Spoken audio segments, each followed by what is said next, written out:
She had 30 seconds. Maybe less. The boy's lips were turning blue, his small chest heaving in desperate gasps. In her hands, Grace Mitchell, a black nurse in a white man's mansion, held the syringe the millionaire father had prepared, the one she'd been ordered to inject without question. But everything inside her was screaming the same terrible truth. This medicine was killing him.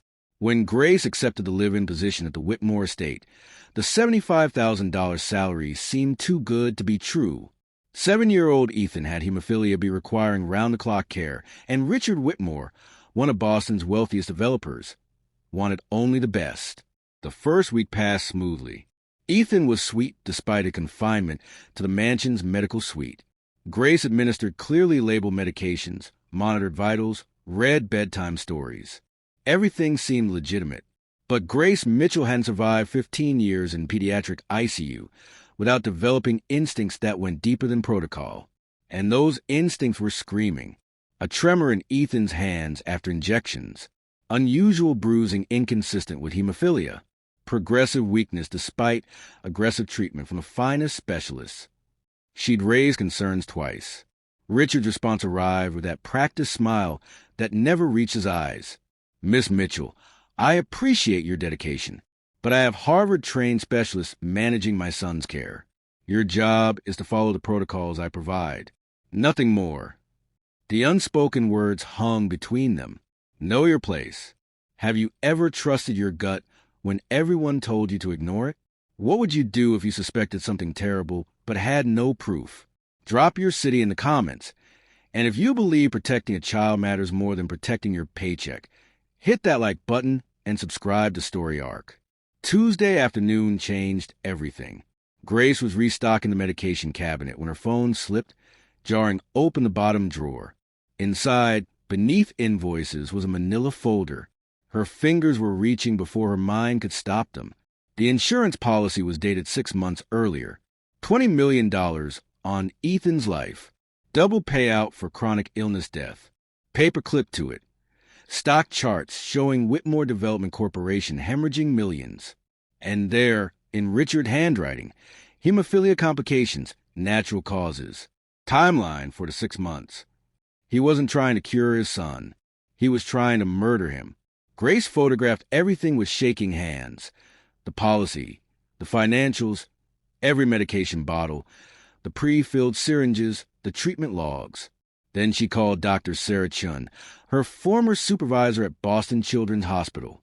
"Sarah, I need you to look at a medication regimen. Tell me if this matches any standard hemophilia B protocol." Keyboard clicks. Then terrible silence. "Grace, where did you get these?" Sarah's voice had gone cold and clinical. "These dosages don't match any protocol I've ever seen. That syringe? If those are immunosuppressants at that concentration, this child isn't being treated. He's being poisoned." Grace's mind raced through the past month with horrifying clarity. Ethan's decline. The specialist who never actually examined him.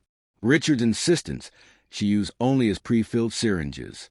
The household staff gradually let go until Grace was the only witness. If Richard Whitmore is deliberately harming his own child, what do I do? Grace's voice cracked. He's one of the most powerful men in Boston. Who's going to believe a nurse over a millionaire? You document everything. You protect that child. And Grace, be very, very careful. If someone's willing to murder their own son for insurance money, they won't hesitate to destroy anyone who threatens their plan. Grace hung up and stared at her reflection in the glass cabinet. A black woman in a white man's house, about to accuse Boston's elite of the most heinous crime imaginable. But then she thought of Ethan's whisper yesterday. "Grace, why do I keep getting sicker? Am I doing something wrong?" She couldn't walk away. Wednesday arrived like a storm. 3 o'clock approached with the inevitability of a prison sentence. Grace stood in Ethan's room, phone recording in her pocket. Richard appeared precisely on schedule, holding the daily syringe. "Miss Mitchell, time for Ethan's medication." Grace took the syringe, looked at Ethan, pale and trusting in his bed. Then she set it down on the medical tray. Hard. The sound of glass meeting metal echoed like a gunshot. "Mr. Whitmore, we need to talk." "Now." His smile tightened. This is Ethan's medication time. We follow the schedule precisely. I need to see the original pharmaceutical documentation, the prescribing physician's contact information, and lab results justifying his dosage before I inject anything. The temperature dropped 10 degrees. You're questioning my son's medical care. Richard's voice had edges I could cut. The care I've spent hundreds of thousands providing? I'm questioning medication with no manufacturer's label, no pharmacy verification, and no protocol match for my 15 years of experience. Grace's voice was steady. Show me documentation, or I don't administer this injection. Richard stared, calculating how much authority he truly held. Then he smiled, but nothing about it was pleasant. I see. He stepped closer, voice dropping to a near whisper. You think because you have some nursing degree from whatever state school you attended that you understand medicine better than Harvard specialists? Your years at public hospitals qualify you to override doctors. I pay 6 figures. The coded language wasn't subtle. Whatever state school, public hospitals. People like you, he caught himself, but the words had escaped. People who overstep always think they're smarter than they are, always questioning their betters instead of doing their jobs. Their betters. The words hung naked and ugly between them. There are 10 qualified nurses I could hire tomorrow who'd follow instructions without playing detective. If you can't perform the simple task of administering prescribed medications, I'll find someone who can. Are we understood? Grace felt everything she could lose pressing down. Her mortgage, her mother's medical bills, recommendation letters for her next position, her entire career, potentially destroyed by one man with enough money to ensure she never worked again. Then she looked at Ethan, watching with wide, confused eyes. I understand the threat completely, but I'm still not administering this medication. Without verification from an actual physician, I can contact directly. If you want to fire me, that's your right.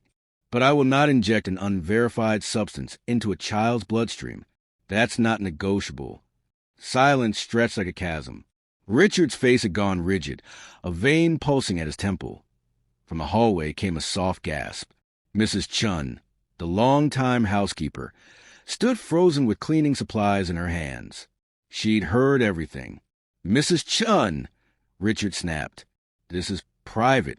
Leave. But the older woman didn't move. Mr. Whitmore, I think Miss Mitchell is right. Ethan has been getting so much worse. I have wondered why the doctors never come, why you always prepare medicines alone. That is none of your. My nephew died of leukemia 2 years ago. Mrs. Chen's voice grew stronger. I know what sick children look like. I know what real doctors sound like. And I know what poison looks like. Richard's mask shattered. You're both fired. Get out before I call the police. Daddy, Ethan's small voice cut through. Why are you yelling? Why is everyone angry? Richard's expression shifted instantly into concern. I'm not yelling, son. These ladies are confused. You're scaring me. Grace never lies. If she says something's wrong, then something's wrong. Why won't you just show her the papers? Richard's phone rang. He glanced at it, fear flickering across his face. I need to take this. We're not done here. Do not leave this house. Do not contact anyone, or I will sue you for everything you have. He left. The moment his footsteps faded, Grace moved. This is Grace Mitchell at 847 Beacon Hill Drive. I'm a registered nurse, and I have a 7-year-old patient being systematically poisoned by his father. I have photographic evidence of fraudulent medications and documentation suggesting attempted murder for insurance fraud. I need police and medical services immediately. Ma'am, you're reporting attempted murder? Yes, by the child's father. I'm a healthcare professional invoking my duty to report suspected abuse. Richard Whitmore has been administering toxic substances disguised as treatment. Please hurry. The sirens arrived 6 minutes later. Grace met them at the door, Ethan wrapped in her arms, and handed over everything. The syringes, the insurance documents, the treatment logs, the photographs, Dr. Chen's analysis. Detective Torres, a weatherman with tired eyes, listened and made one phone call. Within minutes, paramedics were loading Ethan into the ambulance. Miss Mitchell, you've just accused one of Boston's wealthiest men of trying to murder his own child. His lawyers will destroy you. I know, but that child will be alive because I made this call. 20 minutes later, Richard's Mercedes pulled into the driveway. He climbed out, coffee in hand, phone at ear, completely absorbed. Then he registered the police cruisers, the ambulance. His coffee cup shattered on pavement. What's going on? What did you do? Torres stepped forward. Mr. Whitmore, I'm Detective Torres, Boston PD. We need to speak about your son's medical treatment. This is outrageous. That woman is delusional. I want her arrested. Sir, we have a warrant. The pharmacy you claimed has no prescriptions for Ethan Whitmore. Dr. Brennan, the specialist you mentioned, doesn't exist. And your son's actual pediatrician's records show his hemophilia is mild and well-controlled. Color drained from Richard's face. There's been a misunderstanding. Preliminary blood work shows elevated immunosuppressants and anticoagulants inconsistent with any legitimate treatment. Levels that would cause exactly the symptoms your son's been experiencing. Richard's eyes found Grace. Pure hatred. You had no right to interfere. He's my son. You're just a nurse who did her job, Grace said quietly. The job you hired me to do. Protect a child. Richard Whitmore, you're under arrest for attempted murder, child endangerment, and insurance fraud. Torres pulled out handcuffs. You have the right to remain silent. Richard's protests grew desperate. This is a mistake. The treatments were necessary. You don't understand. But there were no specialists. No treatments. Just a father who decided his son was worth more dead than alive. As they led him away, Richard looked back at Grace with naked rage. I'll bury you for this. My lawyers will destroy you. You'll never work again. Grace didn't respond. She watched him place in the cruiser, his expensive suit rumpled, his empire crumbling. Mrs. Chen's hand found hers. You did right thing. Very brave. The toxicology reports came back 4 days later. The pre-filled syringes contained immunosuppressants, anticoagulants, and blood thinners designed to gradually worsen Ethan's condition, creating the appearance of natural disease progression that would eventually cause a fatal bleeding episode blamed on hemophilia. Richard's forensic accounting showed Whitmore Development hemorrhaging money. 3 collapsed deals left him leveraged to bankruptcy. The $20 million policy would have saved everything. Dr. Brennan didn't exist. Richard had fabricated a persona using medical knowledge from his late physician wife to create fraudulent protocols. Richard Whitmore was arrested at his office, led past gaping employees and news cameras. His trial became a media sensation. His defense team went after Grace exactly as predicted. Questioned her credentials, suggested inadequate training, implied grudges and financial motivations. They painted her as overzealous, delusional, above her pay grade. But Grace had something they couldn't discredit. Truth, documented in photographs, confirmed by toxicologists, validated by every pediatric specialist who reviewed the case. The jury deliberated 3 hours. Guilty on all counts. Richard Whitmore was sentenced to 25 years to life. 2 weeks after the verdict, Grace visited Ethan at his Aunt Jennifer's home. The transformation was remarkable. His color had returned, his strength building, his energy restored. Grace. He ran across the yard with impossible energy. Look, I can run. She caught him in a careful hug.